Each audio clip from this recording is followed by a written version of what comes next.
नमस्कार साथियों। आज मैं उसकी मर्जी बिना पत्ता हिलता नहीं इस बात पे आधारित एक कहानी सुनाने जा रही हूँ। मनुष्य केवल आज देखता है, लेकिन भगवान आने वाले वर्षों को भी देखते हैं। इसलिए उनकी हर इच्छा में विश्वास रखना चाहिए। यही जीवन का सबसे बड़ा सत्य है। कभी कभी हमें नौकरी नहीं मिलती, कभी परीक्षा में सफलता नहीं मिलती, कभी कोई अपना साथ छोड़ देता है।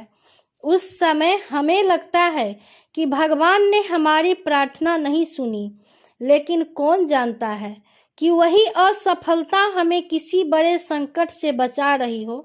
महाभारत में भी जब पांडवों ने अनेक कष्ट सहे, तब उन्हें लगा था कि जीवन अन्याय से भरा है, पर अंत में वही कष्ट धर्म की विजय का मार्ग बन गया।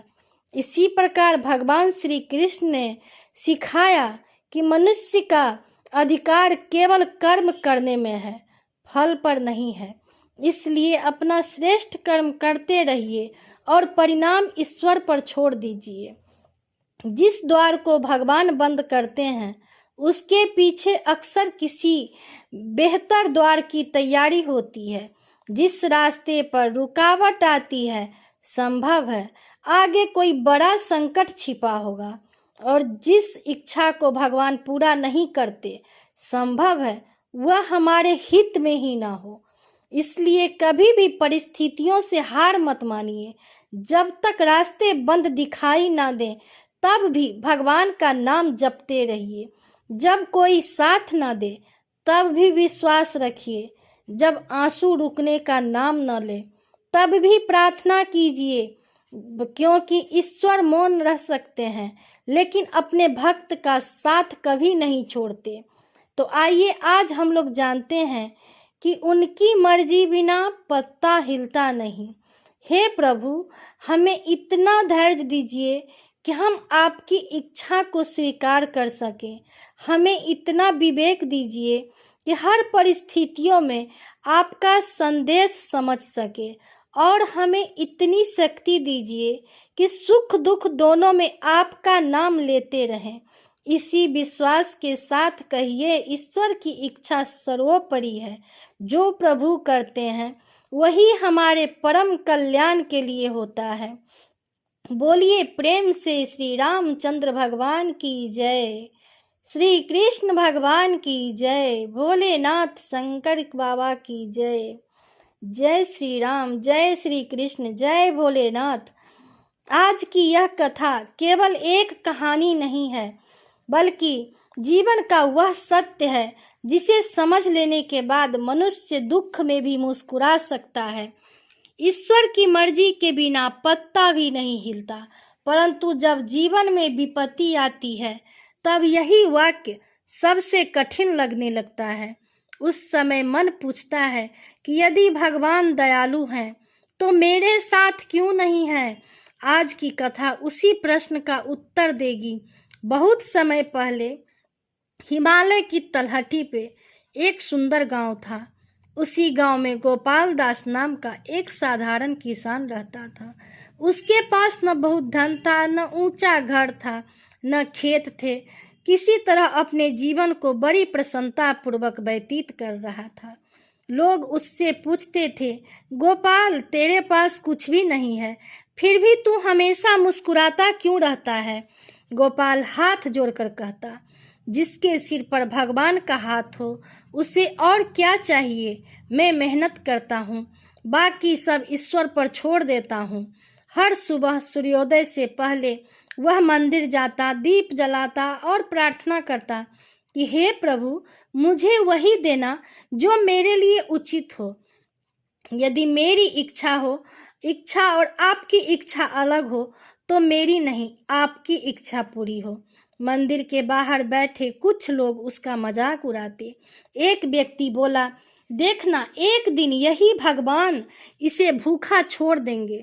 गोपाल मुस्कुराया और बोला, यदि भगवान भूखा भी रखेंगे, तो उसमें भी मेरा कोई कल्याण ही होगा। उसकी बात सुनकर सब हंस पड़े। समय बीतता गया। 1 वर्ष बीत गया। पूरे क्षेत्र में भयंकर सूखा पड़ा था। खेत सूख गए, नदियां सिकुड़ गई, पशुओं के लिए चारा भी समाप्त होने लगा। गांव वाले रोने लगे, लेकिन गोपाल हर दिन पहले की तरह पूजा करता रहा और भगवान का नाम स्मरण करता रहा। एक दिन उसकी पत्नी ने कहा, घर में केवल 2 दिन का अनाज बचा है, बच्चे भूखे हैं, अब तुम भी भूखे हो, कहते हो कि भगवान की इच्छा है। गोपाल ने शांत स्वर में उत्तर दिया, हाँ, क्योंकि घबराने से अन्न नहीं मिलेगा, लेकिन विश्वास रखने से मन की शक्ति जरूर बनी रहेगी। अगले दिन उसने खेत की आखिरी जुताई की। तभी उसका हल किसी कठोर वस्तु से टकराया। तब उसने मिट्टी हटाई तो वहां पर एक पुराना मिट्टी का घड़ा मिला। गांव वालों ने सोचा, अब इसमें क्या है, सोना होगा। सब दौड़ पड़े, लेकिन घड़ा खोलने पर उसमें केवल पुराने तांबे के सिक्के निकले। लोग फिर हंसने लगे। इतनी मेहनत के बाद तुम्हें क्या मिला? यही तांबे का सिक्का। गोपाल बोला, जो मिला है वही भगवान की इच्छा है। कुछ दिनों बाद नगर में एक इतिहासकार उस गांव में आए। उसने उन सिक्कों को देखा और कहा, ये साधारण सिक्के नहीं हैं, सैकड़ों वर्ष पुराने दुर्लभ सिक्के हैं। इसकी कीमत सोने से भी अधिक है। यह सुनते ही सब गांव वाले एकदम चुप रह गए। तब गोपाल ने मंदिर जाकर भगवान के चरणों में सिर रख दिया और कहा कि प्रभु, आपने फिर सिद्ध कर दिया कि मनुष्य अधूरा देखता है, आप संपूर्ण देखते हो। उसी गांव में एक धनी व्यापारी रहता था। उसके पास धन की कोई कमी नहीं थी, पर मन में अहंकार भरा था। उसने गोपाल से कहा कि तुम्हारा भगवान यदि इतना महान है तो मैं उसकी परीक्षा लेता हूँ। व्यापारी ने एक थैली में सोने की मुद्राएं रखी और मंदिर के रास्ते में छिपा कर रख दी। उसने सोचा, यदि भगवान चाहते हैं कि गोपाल अमीर बने तो उसे यह थैली मिल जाएगी। उधर उसी समय गोपाल मंदिर जा रहा था। अचानक उसके मन में विचार आया, आज मैं आंखें बंद करके भगवान का नाम लेते हुए मंदिर तक जाऊंगा। वह पूरे रास्ते आंख बंद कर लिया, भगवान का स्मरण करता हुआ निकल पड़ा। सोने की थैली वहीं पड़ी रह गई। व्यापारी जोर जोर से हंसने लगा। देखा, भगवान भी तुम्हारी मदद नहीं कर रहे हैं। गोपाल ने मुस्कुरा कर कहा, यदि यह थैली मेरे भाग्य में होती तो मेरे भगवान मेरे आंख खुलवा देते। यदि नहीं मिली तो अवश्य कोई कारण होगा। कुछ देर बाद एक वृद्ध ब्राह्मण वहां से गुजरा। उन्हें वह थैली मिल गई। उन्होंने उससे अपनी पुत्री का विवाह कराया और अनेक गरीबों को भोजन कराया। यह देखकर व्यापारी की आंखें खुली रह गई। उसे समझ आ गया कि ईश्वर केवल यह नहीं देखते कि किसे क्या चाहिए, वे यह भी देखते हैं कि किस वस्तु का सबसे उत्तम उपयोग किसके हाथों होगा। उस दिन व्यापारी ने गोपाल के चरण पकड़ लिए। गोपाल ने कहा, मुझे नहीं, भगवान को प्रणाम करो, मैं तो केवल उन पर विश्वास करना जानता हूँ। कई बार हमें लगता है कि भगवान ने हमारी प्रार्थना नहीं सुनी, लेकिन सच यह है कि भगवान 3 प्रकार से उत्तर देते हैं। कभी कहते हैं हाँ, कभी कभी कहते हैं थोड़ा धैर्य रखो, और कभी कभी कहते हैं मैं तुम्हारे लिए इससे भी अच्छा सोच चुका हूँ। यही विश्वास है, सच्ची भक्ति है।